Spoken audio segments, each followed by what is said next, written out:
आज हमारा लेक्चर 3 है एसिड बेसिस एंड सॉल्ट का। इसके अंदर एसिड के बारे में मैंने सारा चीज आपको पढ़ा दिया। एसिड आपका कंप्लीट हो चुका है। Now what you need to do is you have to write about base. तो लिखिए बेस का डेफिनेशन लिखिए। थोड़ा बहुत बेस के बारे में मैंने आपसे बताया भी होगा। क्या बताया था बेस के बारे में? बेस उस सब्सटेंस को बोलते हैं जो OH माइनस आयन हमें देता है, that is only known as base, right? A base is defined as a substance capable of releasing one or more OH minus ion in aqueous solution. A base may be defined as a substance capable of releasing one or more OH minus ion in aqueous solution. जब आप किसी भी substance को किसमें डालते हैं? पानी में डालते हैं, एक्वस सॉल्यूशन में। वो डिसइंटीग्रेट करके या डिसोसिएट करके अगर आपको क्या दे दे? OH माइनस आयन दे दे, उस पर्टिकुलर सब्सटेंस को फिर हम क्या कहते हैं? इसको ही हम क्या कहते हैं? बेस कहते हैं। इसी को हम क्या कहते हैं? बेस कहते हैं। तो ये वन ऑफ द एग्जांपल मैंने दिया है NaOH।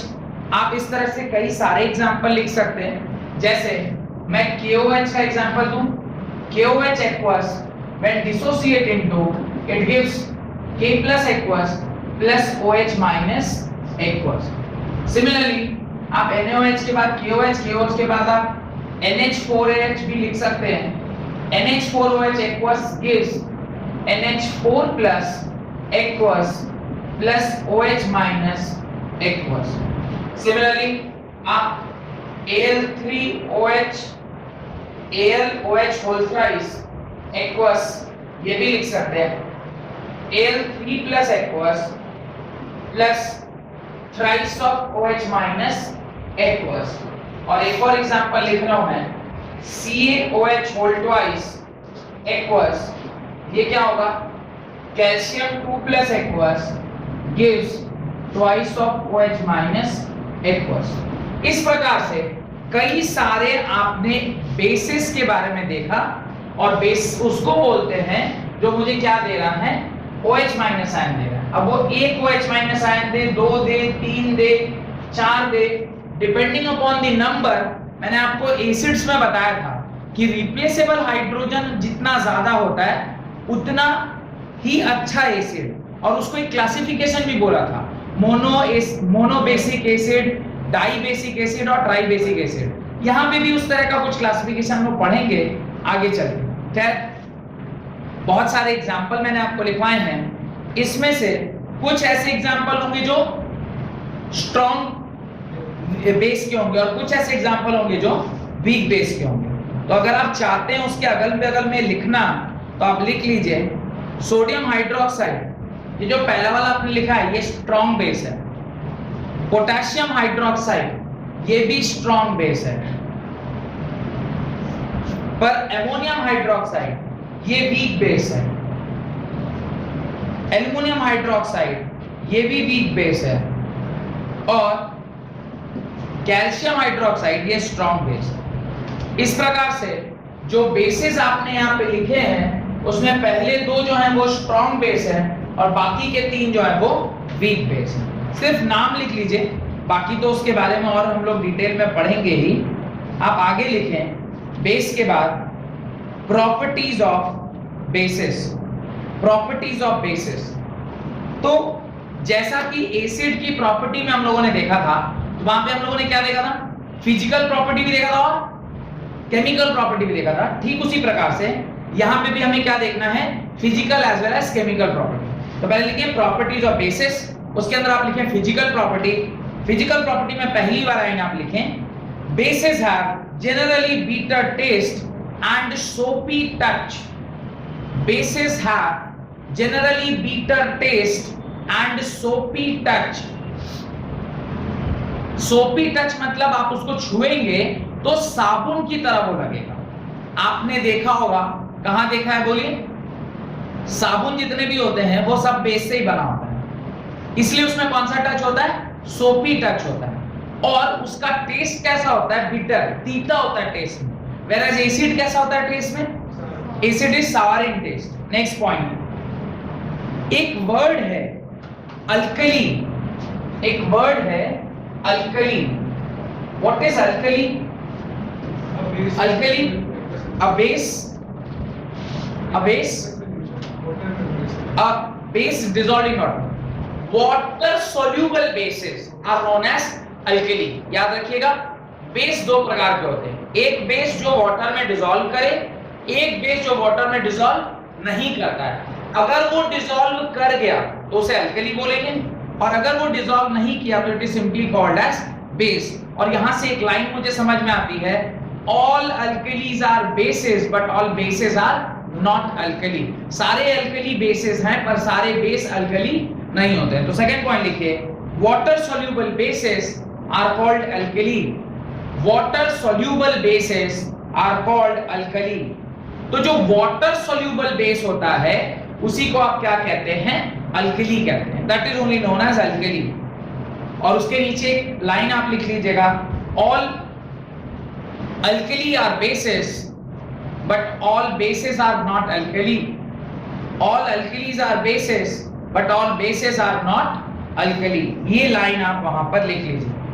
थर्ड पॉइंट लिखिए, bases dissolved in water to release OH minus ion। bases जब पानी में डिसॉल्व करते हैं तो हमें क्या देता है? OH minus ion देता है, OH minus ion। और तीसरी बात जो आपको लिखनी है वो क्या है? जो हमने एसिड के लिए क्या लिखा था? Blue to red acid. यहां पे आप क्या लिखोगे? Bases turns red litmus into blue. Base क्या करता है? रेड को ब्लू में कन्वर्ट करता है, वेयरएज एसिड क्या कर रहा था? ब्लू को रेड में कन्वर्ट कर रहा था। तो लिखें, basis turns red litmus blue, phenolphthalein pink. वहां पे फिनोप्थिलीन क्या रह जाता था? कलरलेस का कलरलेस। याद है एसिड में क्या रहता था? कलरलेस का कलरलेस रहता था। यहाँ पे फिनोप्थिलीन किस में कन्वर्ट हो जा रहा है? पिंक कलर में कन्वर्ट हो जा रहा है। And gives yellow colour with methyl orange, gives yellow colour with methyl orange, yellow colour with methyl orange. Methyl orange में येलो कलर देता है। मिथाइल ऑरेंज में वो क्या कलर देगा? Yellow colour. जबकि वहां पे क्या था? ऑरेंज ऑरेंज ही रह जा रहा था, नहीं ऑरेंज रेड में कन्वर्ट हो रहा था। Orange was changing to red in case of acid, यहाँ पे orange is changing to yellow in case of base. तो कुल मिला के ये चार आपकी फिजिकल प्रॉपर्टीज थी। उसके नीचे आप हेडिंग लिखें, chemical characteristics of base. Chemical characteristics of base. पहला लिखें, basis when react with metal. Base की रिएक्शन आप किससे करा रहे हो? मेटल से करा रहे हो। देखिए बेस की रिएक्शन जब आप मेटल से, किसी भी मेटल से कराओगे, वो इसमें से क्या करता है वो हम लोग अभी चेक करते हैं। Right, when metals like zinc, tin, aluminium, when bases like, when metals like zinc, tin, aluminum react with strong alkali like NaOH and KOH, hydrogen gas is evolved। hydrogen gas is evolved। मैं बोल रहा हूं, metal like zinc, tin and aluminum react with strong alkali like NaOH and KOH, hydrogen gas is evolved। NaOH का common name होता है caustic soda, लिख लीजिएगा। NaOH को हम लोग प्यार से क्या बोलते हैं? कॉस्टिक सोडा बोलते हैं। NaOH aqueous, this is known as caustic soda, this is caustic soda। and KOH, KOH aqueous को हम लोग प्यार से एक अलग नाम से बुलाते हैं, that is caustic potash, this is caustic potash, this is caustic potash। इसकी रिएक्शन जब आप जिंक से करा रहे हो और KOH की रिएक्शन भी आप किससे करा रहे हो? टिन से करा रहे हो। ये दोनों सॉलिड हैं, मेटल सॉलिड। इसकी रिएक्शन जब आप बेस से करा रहे हैं तो आपको हाइड्रोजन गैस इवॉल्व होगा और साथ साथ आपको क्या मिलेगा, इसका सॉल्ट मिलेगा। तो जो सॉल्ट हमें ऊपर मिलता है दैट इज Na2ZnO2, Na2ZnO2, इसको क्या बोलेंगे, सोडियम जिंकेट, इसको बोलेंगे सोडियम जिंकेट, और साथ में मुझे क्या मिलेगा, H2 गैस। सिमिलरली जब आप KOH की रिएक्शन Sn से करा रहे हैं तो आपको मिलता है सोडियम स्टेनाइट, STANNITE, ये होता है Na2SNO2। अच्छा यहाँ पे Sn की रिएक्शन कर रहे हैं तो ये सोडियम नहीं होगा, ये पोटेशियम सेनाइट होगा, पोटेशियम स्टेनाइट, STANNITE, और साथ में आपको क्या मिलेगा, गैस मिलेगा। इस प्रकार से जब कभी भी आप किसी भी बेस को किसी मेटल के साथ, specific metal zinc, tin, aluminium को रिएक्ट करा रहे हैं तो जिंकेट, स्टेनाइट, इस तरह के सॉल्ट बन रहा है और साथ में आपको क्या मिल रहा है, H2 गैस मिल रहा है। तो इस प्रकार का रिएक्शन आपको देखने को मिलता है जब मेटल किसके साथ रिएक्ट करता है, बेस के साथ। सेकेंड लिखिए, metals reacting with non metallic oxide. Metals जब नॉन मेटालिक ऑक्साइड के साथ रिएक्ट करते हैं, अब देखिए मेटल जब नॉन मेटालिक ऑक्साइड के साथ रिएक्ट करेंगे, नॉन मेटालिक ऑक्साइड आप किस किस को बोल सकते हैं, नॉन मेटालिक ऑक्साइड होता है SO2, CO2, these all are non metallic oxide. Carbon dioxide ये क्या है, नॉन मेटल है और ऑक्सीजन के साथ रिएक्ट किया तो नॉन मेटालिक ऑक्साइड। लिखिए,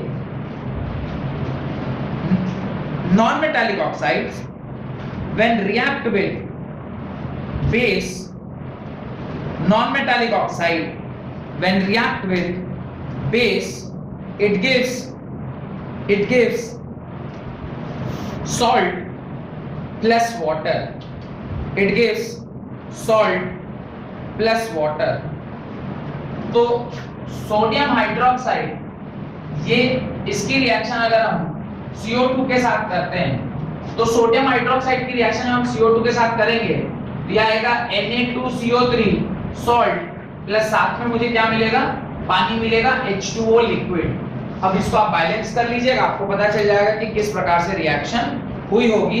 तो यहाँ पे चूंकि 2 सोडियम है तो यहाँ पर क्या लगेगा, 2 सोडियम लगेगा और इस प्रकार से रिएक्शन क्या हो गई, बैलेंस हो गई। ठीक है, आप देखिए CaOH whole twice, इसकी रिएक्शन आप करा दो SO2 के साथ। जब आप SO2 के साथ कराएंगे तो ये सॉल्ट बनेगा कैल्शियम सल्फेट CaSO4 प्लस साथ में क्या मिलेगा, पानी मिलेगा। तो जब कभी भी आप नॉन मेटालिक ऑक्साइड की रिएक्शन किसी बेस से कराते हैं तो आपको सॉल्ट के साथ साथ क्या मिलता है, पानी मिलता है।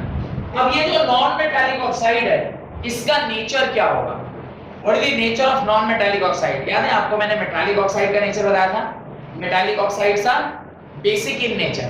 तो नॉन मेटालिक ऑक्साइड क्या होगा, नॉन मेटालिक ऑक्साइड जब कभी भी आपको निकालना हो तो आपको क्या करना चाहिए, उसको पानी के साथ रिएक्ट कर देना चाहिए। जब आप किसी भी नॉन मेटालिक ऑक्साइड को पानी के साथ रिएक्ट करेंगे आपको क्या मिलेगा, आपको देखिए ध्यान से, किसी भी नॉन मेटालिक, आपको याद है मैंने उस दिन आपको कराया था ना कि कैल्शियम ऑक्साइड को जब हमने किसके साथ लगाया था, पानी के साथ, तो ये क्या बनाया था, CaOH whole twice, और ये क्या बन गया था, बेसिक इन नेचर। याद आ रहा है। सिमिलरली अगर नॉन मेटालिक ऑक्साइड है, नॉन मेटालिक ऑक्साइड माने कार्बन डाइऑक्साइड, इसकी रिएक्शन सपोज करिए हम पानी के साथ कर रहे हैं, मेरे को क्या मिलेगा, non metallic oxide when react with water it will get H2CO3 मतलब H+ देने वाला एसिड, और जैसे ही मुझे एसिड मिला मैं क्या बोलूंगा, non metallic oxides are acidic in nature. इसके ना 2-3 एग्जांपल और लिख रहा हूं, ध्यान से देखिएगा। Sulphur dioxide is also known metallic oxide. तो सल्फर डाइऑक्साइड की रिएक्शन जब आप पानी से करोगे क्या मिलेगा, H2SO4।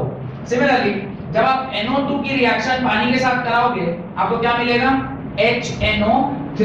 ये क्या है, नाइट्रिक एसिड, ये क्या है, सल्फ्यूरिक एसिड, और ये क्या है, carbonic acid. Once you are getting acid, इसका मतलब ये जो ऑक्साइड है इसका नेचर कैसा है, एसिडिक नेचर का है। और यहीं पे एक बहुत इंपॉर्टेंट सा कॉन्सेप्ट पैदा होके आया एसिड रेन का। क्या कॉन्सेप्ट आया? एसिड रेन का। बहुत जगह पे आपको एसिड रेन सुनने को मिलता है, खास करके जब हम लोग ताजमहल या ताजमहल के अगल बगल वाले इलाके में जहां पे भी हमारे वैल्यूएबल हिस्टोरिकल मॉन्यूमेंट्स है, उस मॉन्यूमेंट के अगल बगल में आपको एसिड रेन का कंप्लेन आने लग गया था, जिसकी वजह से वहां के अगल बगल की इंडस्ट्रीज को क्या कर दिया गया? बंद करना पड़ा। रीजन क्या है उसको थोड़ा समझते हैं। आपने कोई इंडस्ट्री लगाई, उस इंडस्ट्री से कार्बन डाइऑक्साइड या सल्फर डाइऑक्साइड या नाइट्रोजन डाइऑक्साइड या कोई भी नॉन मेटालिक ऑक्साइड हवा पैदा होगी। ये सारे गैसेस हैं। इन गैसेस के साथ जब पानी रिएक्ट करेगा, बारिश हो रही होगी तो उसमें पानी होगा, पानी मतलब वाटर उस गैस के साथ रिएक्ट करेगा, वो क्या बन जाएगा? एसिड।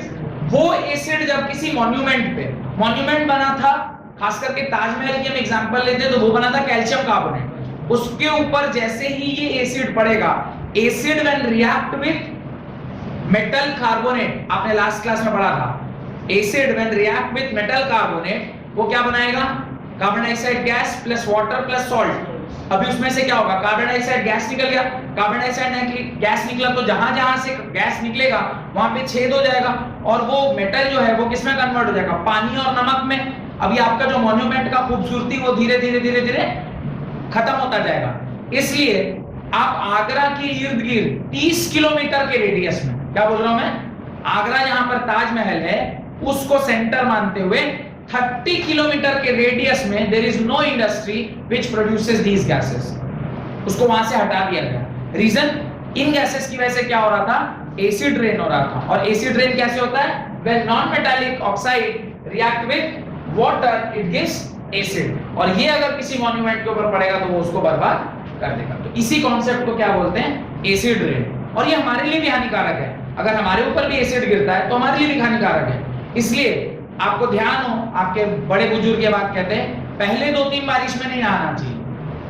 जब मॉनसून की पहली 2-3 बारिश आती है तो उसमें नहीं नहाना चाहिए, उसके बाद नहाना चाहिए। रीजन भी, पहले 2-3 बारिश में जो भी कार्बन डाइऑक्साइड या SO2 सस्पेंडेड पार्टिकल्स के फॉर्म में हवा में है, वो पानी के साथ मिलकर एसिड के फॉर्म में जमीन पर गिर गया। उसके बाद जो बारिश होगी उसमें चांसेस कम है एसिड रेन के, तो वो अगर आपके शरीर पर पानी पड़ेगा भी तो आपको हानि नहीं पहुंचाएगा। तो बड़े बुजुर्ग एसिड रेन नहीं जानते थे, और ये जरूर जानते थे कि जब कभी भी ऐसे बारिश होती है तो मानसून के पहली 2-3 बारिश में नहीं नहाना चाहिए, उसके बाद नहाना चाहिए। रीजन प्रोबेबली शायद यही होता होगा। डन? यहां तक समझ में आ गई? तो कुल 2 ही टाइप ऑफ रिएक्शन हमें देखना था। एक था हमारा एसिड की बेस की रिएक्शन हम करा रहे थे मेटल्स के साथ, और दूसरा था नॉन मेटालिक ऑक्साइड की रिएक्शन हम करा रहे थे बेस के साथ। नेक्स्ट लिखें स्ट्रॉन्ग एंड वीक बेस। वापस से स्ट्रॉन्ग और वीक बेस के बारे में मैंने आपको पहले भी बताया है। स्ट्रॉन्गनेस और weakness of base is determined by what? Degree of dissociation. ये कॉन्सेप्ट ध्यान है या भूल गए? एसिड में मैंने बताया था डिग्री ऑफ डिसोसिएशन ज्यादा होगा तो स्ट्रॉन्ग बेस, क्योंकि जितने ज्यादा आयंस होंगे उतना ज्यादा बेसिक होगा हमारा बेस। अब आप कहेंगे सर बेस बेसिक होता है या एसिडिक होता है? चेक करेंगे कि बेस बेसिक होता है या हम एसिडिटी ऑफ बेस निकालते हैं या बेसिसिटी ऑफ बेस निकालते हैं। आपको याद है मैंने लोग एसिड की क्या निकाले थे? बेसिसिटी। तो बेस की क्या निकालेंगे? एसिडिटी निकालेंगे। क्यों निकालेंगे उसका लॉजिक बाद में देखते हैं। पहले देखिए कि अगर कोई बेस है तो बेस मुख्यतः कितने प्रकार का होता है? 2 प्रकार का। एक होता है वीक बेस और दूसरा होता है स्ट्रॉन्ग बेस। एक होता है वीक बेस और दूसरा होता है स्ट्रॉन्ग बेस। अब वीक बेस उसे बोलते हैं जिसका degree of ionization ionization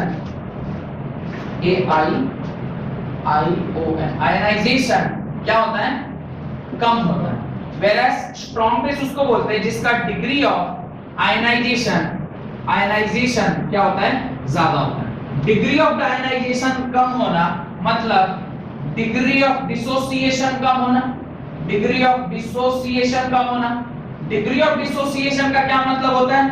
OH minus ion का टूटना। यानी अगर मैं बोलूं कि NaOH माइनस, जैसे मैं बोलूं NH4OH माइनस आयन, इसको अगर मैं डिसोसिएट करूंगा मुझे मिलेगा NH4 plus plus OH minus ion. अगर ये OH माइनस आयन कम मिल रहा है, इसका मतलब ये डिसोसिएट कम कर रहा है। अगर ये कम डिसोसिएट कर रहा है मतलब डिग्री ऑफ आयनाइजेशन कम है, और अगर इसका डिग्री ऑफ आयनाइजेशन कम है तो ये क्या है?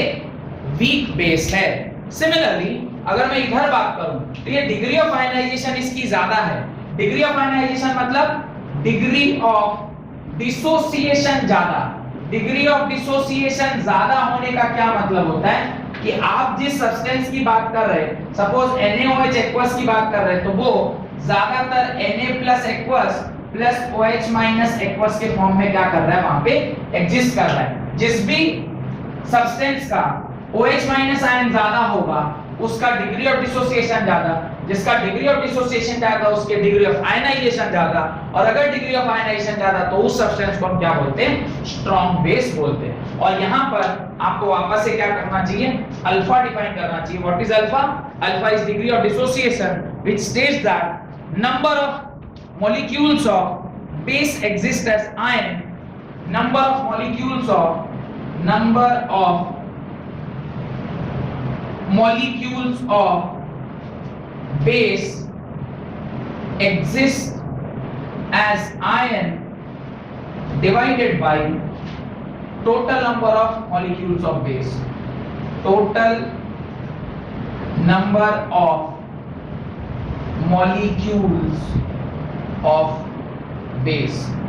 तो base total suppose 100 molecules of base है, उसमें से अगर 90 मॉलिक्यूल्स ऑफ बेस डिसोसिएट कर गए तो आयन में 90 है, 90 by 100 इज 0.9, और अगर 0.9 है तो आप क्या बोलेंगे? Degree of dissociation is 90%। और किसी भी सब्सटेंस का अगर डिग्री ऑफ डिसोसिएशन 90% है मतलब वो एक अच्छा बेस है। लेकिन अगर उसी जगह पर 100 मॉलिक्यूल में से मास 10 या 15 मॉलिक्यूल ही डिसोसिएट किए तो आपके पास जो आयनिक फॉर्म में था वो 0.15 था।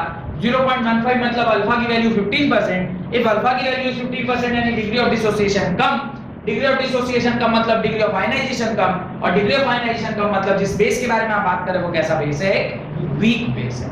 एग्जांपल मैं अभी लिखवाता हूं, अगर ये आपने लिख लिया है तो उसके नीचे एग्जांपल वैसे मैंने बोल भी दिया था, फिर भी आप एक तरफ लिखें स्ट्रॉन्ग बेस, स्ट्रॉन्ग बेस के नीचे 4 बेसिस के नाम लिखता हूं, लिखवाता हूं। लिखिए sodium hydroxide NaOH, potassium hydroxide KOH, magnesium hydroxide MgOH whole twice, calcium hydroxide CaOH whole twice, sodium hydroxide NaOH, potassium hydroxide KOH, magnesium hydroxide MgOH whole twice and calcium hydroxide CaOH whole twice. उसके नीचे लिखें weak base, weak base में लिखें ammonium hydroxide, ammonium hydroxide means NH4OH, aluminium hydroxide AlOH whole thrice, zinc hydroxide ZnOH whole twice, copper hydroxide CuOH whole twice. तो weak base में आप लिखें ammonium hydroxide NH4OH, aluminium hydroxide AlOH whole thrice, zinc hydroxide ZnOH whole twice and copper hydroxide CuOH whole twice. इस प्रकार से आपने base के strong और वीक बेस के बारे में भी लिख लिया। उसके नीचे लिखिए एसिडिटी ऑफ बेस, उसके नीचे लिखिए acidity of base. The number of replaceable hydroxyl group, OH minus ion को क्या बोलते हैं? Hydroxyl group, hydroxy, hydroxyl XYL, hydroxyl group. उसको H3O प्लस को क्या बोलते थे? Hydronium ion.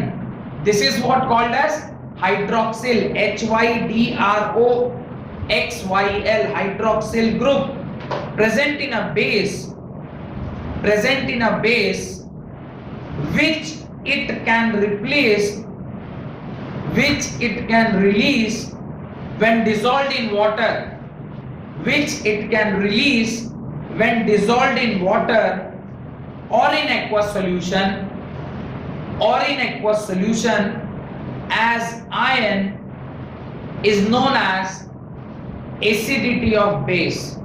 The number of replaceable hydroxyl group present in a base which it can release when dissolved in water or aqueous solution as iron is known as acidity of base, acidity of base।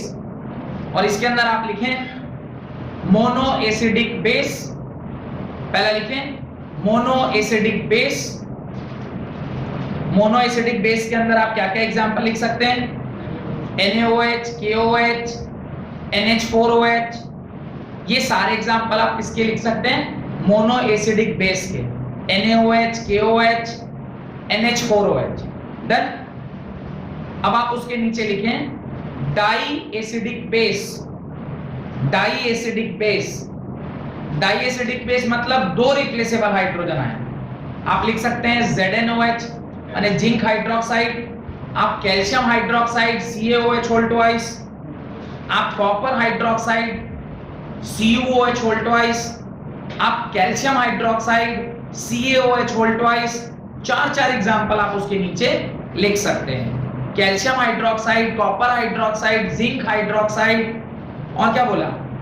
Magnesium hydroxide MgOH whole twice, ZnOH whole twice. Done. उसके बाद लिखें tri acidic base, तीन replaceable hydrogen. एक example लिखवाया था मैंने पहले, क्या बोलिए? Aluminium hydroxide AlOH whole thrice, aluminium hydroxide AlOH whole thrice, iron FeOH, Fe2OH ना, हाइड्रोक्साइड ये फॉर्म करता है, वो ऑक्साइड फॉर्मेशन करता है, आयरन हाइड्रोक्साइड नहीं फॉर्म करता। तो इस प्रकार से आपका तीनों प्रकार का जो बेस था वो भी आपने लिख लिया। मैं डेफिनेशन नहीं लिखा रहा हूं कि मोनोएसिडिक बेस किसको बोलेंगे, नंबर ऑफ रिप्लेसेबल। आप अगर नहीं समझ में आ रहा तो जहां पे आपने लिखा उसके बगल में लिख दीजिए replaceable hydroxyl group is equal to 1। जहां पे डाई बेसिक लिखा है, डाई एसिडिक लिखा है, उसके बगल में लिखिए replaceable hydroxyl group is equal to 2। और जहां पे ट्राई एसिडिक लिखा है वहां पे लिख दीजिए replaceable hydroxyl group is equal to 3। इस प्रकार से आपने जो उसका बेस का स्ट्रेंथ, एसिड बेस, ये सारा कुछ कर लिया। लास्ट टॉपिक लिखिए indicators of base. Last topic लिखिए indicators of base. Indicator of base क्या क्या थे? जिस प्रकार का टेबल आपने लास्ट क्लास में बनाया था, कुछ ध्यान आ रहा है? क्या टेबल बनाए थे आप? एसिड के लिए आपने टेबल बनाया था, एलिमेंट सॉरी आपने हेड वो डाला होगा जो बनाए थे, नेम माने क्या चीज, इंडिकेटर का नाम क्या है, उसके बाद उसका न्यूट्रल में क्या कलर है और बेस में क्या कलर होता है। तो लिख दीजिए name of indicator, name of indicator. उसके बगल में लिखिएगा colour in neutral solution, colour in neutral solution. और उसके बगल में लिखिएगा कलर इन बेस, कलर इन बेस। और इसके अंदर तीन बातें आपको लिखनी है। पहला लिटमस, फर्स्ट लिखिए लिटमस, सेकंड फिनोक्सिलिन, फेनॉल,